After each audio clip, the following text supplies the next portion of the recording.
सुप्रभात प्यारे विद्यार्थियों। Science Gurukul senior secondary school Narayanpur की ऑनलाइन क्लासेज में आप सभी का स्वागत है। उम्मीद कर रहा हूं कि आप बराबर पढ़ रहे होंगे। देखिए विद्यार्थियों, आज हम इसी चैप्टर को आगे बढ़ाते हुए आज हम तुलसीदास जी का कवि परिचय करने जा रहे हैं, जो आप देख पा रहे हैं। तुलसीदास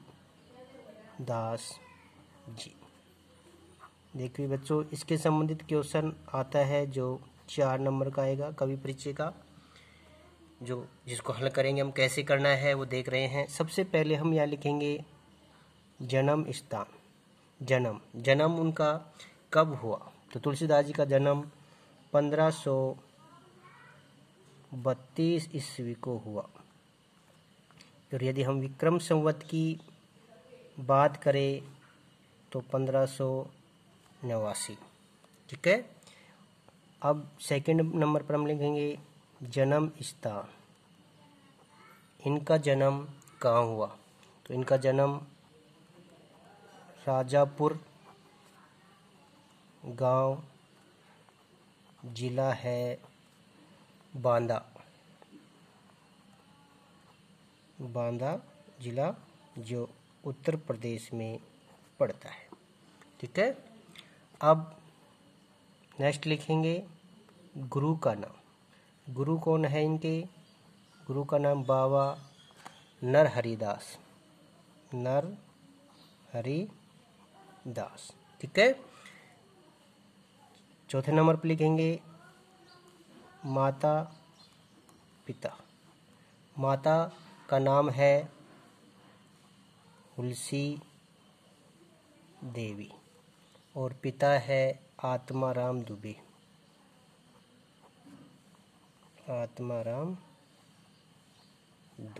ठीक है। और पत्नी का नाम है रत्नावली। रत्नावली भी एक धार्मिक प्रवृत्ति की स्त्री हुई है। इन्होंने ही तुलसीदास जी को श्री राम की भक्ति की ओर प्रेरित किया है। इन्होंने सांसारिक मोह माया को त्यागने का सीख दी है और पत्नी प्रेम की जगह इन्होंने इस प्रेम की ओर इनको प्रेरित किया है। नेक्स्ट लिखेंगे हम निधन। तुलसीदास जी का निधन 1623 ईस्वी, और यदि हम विक्रम संवत की बात करें तो 1680 में इनका निधन हुआ है। ठीक है। ये बात हम यहाँ तक लिख दिए, इसमें सब कुछ आ गया है। अब देखो, हम देखें तुलसीदास जी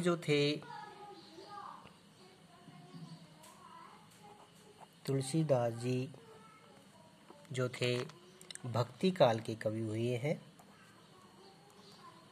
भक्ति काल के कवि हुए हैं। देखो, भक्ति काल में 2 तरह की चीज़ें थी, ज्ञानाश्री और प्रेमाश्री। तो ये जो है ये प्रेमाश्री कवि थे, और इसमें भी 2 चीज़ें और बटी हैं, सगुण और निर्गुण काव्य धारा।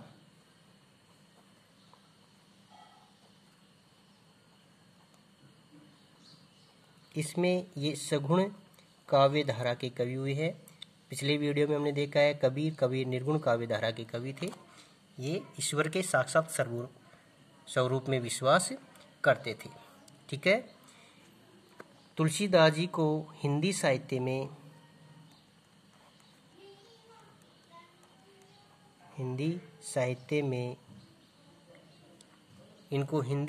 में चंद्रमा की उपाधि दी गई है। बहुत ही शांत प्रवृत्ति के, धैर्यवान, हर विषय पर चिंतन मनन करने वाले ये कवि हुए हैं, इसलिए इनको शीतलता की उपाधि दी गई है। ठीक है।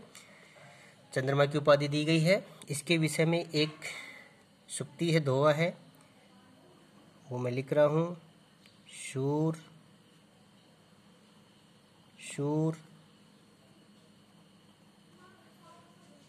तुलसी शशि उडगन केशवदास। ठीक। अब के कवि खगोत शम जह तह करत प्रकाश। ठीक है, ये पंक्ति है, इसका भावार्थ है। देखो यहाँ सूर सूर दो बार आया है। सूर सूर तुलसी शशि, इन दोनों का अलग है अर्थ है। एक का होगा सूरदास और एक का अर्थ होगा सूर्य। ये सूरदास और इसका अर्थ होगा सूर्य।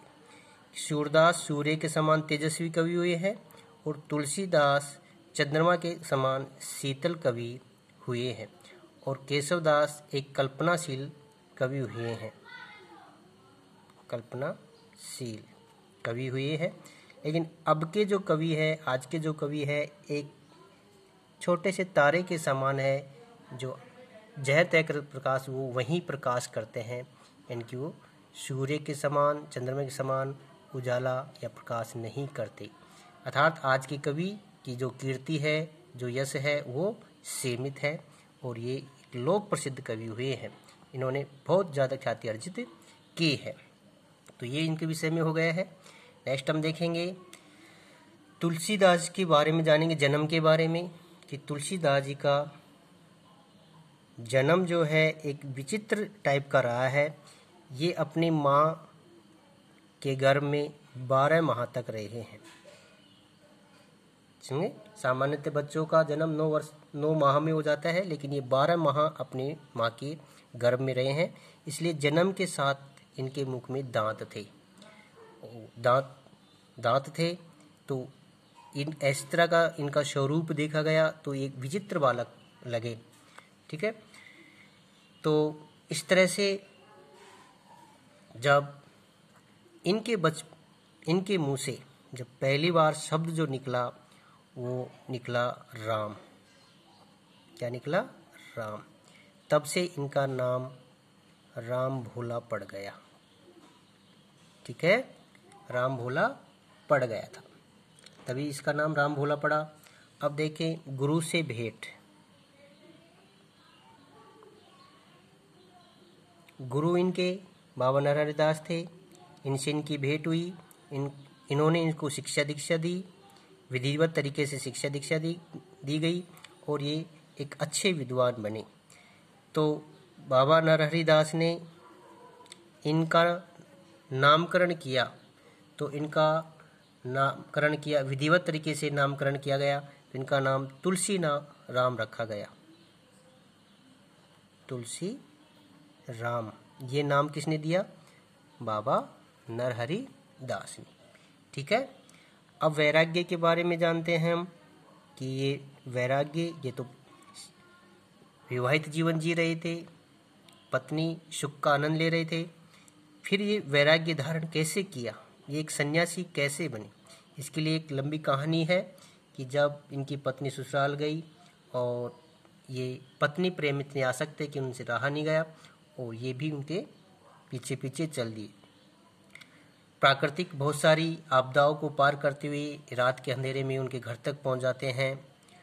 तब तुलसीदास को इस तरह की परिस्थितियों में भी पहुंच कर देखा कि तुलसीदास यहाँ पहुंच गए, तो रत्नावली को बड़ा ही इस तरह से बुरा लगा कि आप इतना प्रेम मुझसे करते हैं और आप ऐसी विकट परिस्थिति में मेरे पास आ गए हैं। इतना प्रेम यदि आप मुझसे करते हैं, इतना इससे ज़्यादा कहीं आप इतना प्रेम ईश्वर से करें तो आपको मोक्ष प्राप्त हो सकता है। तो इस तरह से उनको एक मार्मिक फटकार लगाई। इससे वो उनका जो पत्नी प्रेम था वो पत्नी प्रेम ईश प्रेम में बदल गया। इसके विषय में उन्होंने एक दोहा लिखा है, हस्ती चर्म, घे, धे। यह तो सो ऐसी प्रीति,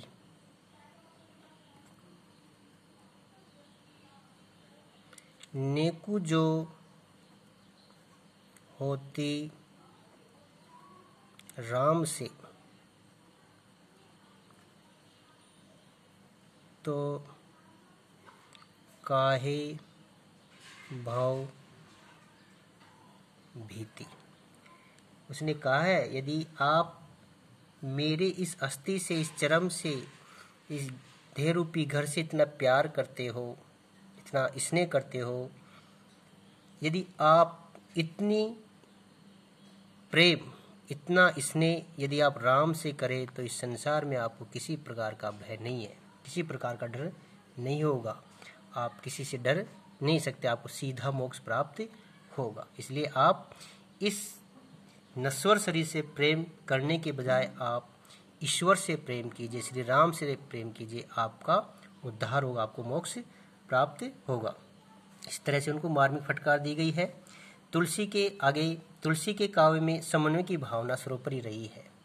उन्होंने सबको साथ लेकर, सर्वधर्म को साथ लेकर आगे बढ़ने की कल्पना की है, एक आदर्श समाज की रचना करने की कल्पना की है।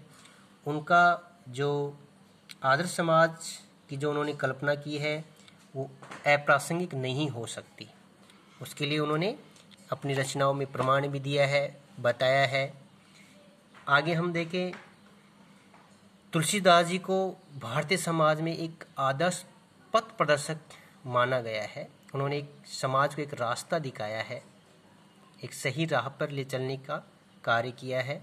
अब हम तुलसीदास जी की जो रचनाएं हैं उनके बारे में बात करेंगे। तुलसीदास जी की जो भाषा है वो मुख्य रही है अवधी एवं ब्रज भाषा। इस मुख्य भाषा उनकी अवधी रही है, कहीं कहीं ब्रज भाषा के शब्द हैं, इसलिए दोनों भाषा का मेल है। इस रचना में उसने उनकी सुप्रसिद्ध जो रचना है रामचरितमानस की रचना की है, जिससे इनको लोक प्रसिद्धि प्राप्त हुई है। रामचरितमानस उनकी कीर्ति का अक्षय आधार स्तंभ है। ठीक है, अब उनकी रचनाओं के बारे में, प्रमुख रचनाएं बारे में बात करते हैं।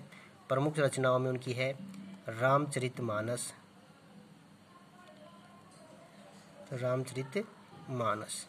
जिसके विषय में हम जानेंगे कि ये एक बड़ी रचना है, काफ़ी समय में तैयार हुई है। वो समय है 2 वर्ष 7 माह 26 दिन में ये पूर्ण हुई है। दूसरी जो रचना है इनकी वह है रामलला नछु।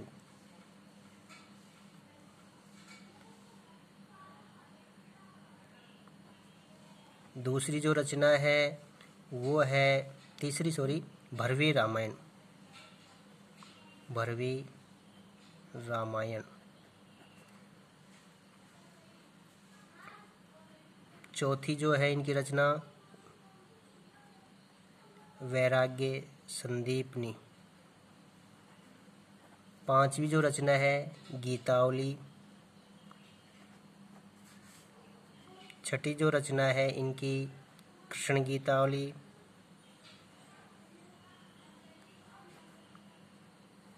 सातवीं जो रचना है इनकी दोहावली, आप देख पा रहे होंगे। आठवीं जो इनकी रचना है जानकी मंगल। और नौवीं जो रचना है इनकी पार्वती मंगल। ठीक है, समझ लेना इसको। और 10वें नंबर है विनय पत्रिका। और 10 नंबर पे है हनुमान चालीसा। ठीक, ये इसकी प्रमुख रचनाएं हैं, इनको याद करना है। कवि परिचय करते समय इनको लिखना है। इनसे इनकी काव्य प्रसिद्धि बढ़ी है। अब यदि हम बात करें, लास्ट हम चलते हैं शिल्प सौंदर्य की।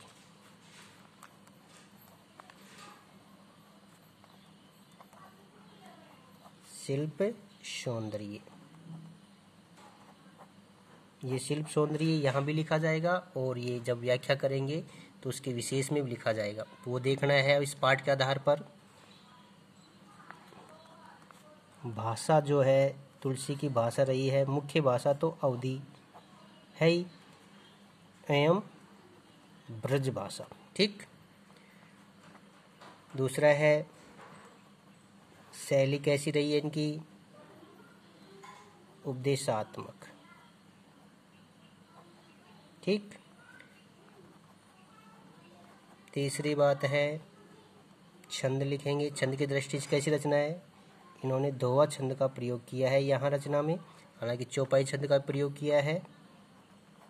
रस, रस कौन सा है यहाँ, भक्ति एवं शांत रस। ठीक। अब हम बात करेंगे गुण की। गुण यहाँ इसके रस के अनुसार प्रसाद गुण आएगा, जिसकी टेबल आपको मैं बता दूंगा कैसे आएगी, वो क्यों आता है ये। और जो रीति है वो है पांचाली, पांचाली रीति है। और शब्द शक्ति जो है, शब्द शक्ति जो है लक्षणा है। और अलंकार की हम बात करें, अलंकार में इन्होंने ज़्यादातर यहाँ प्रयोग किया है अंत्यानुप्रास,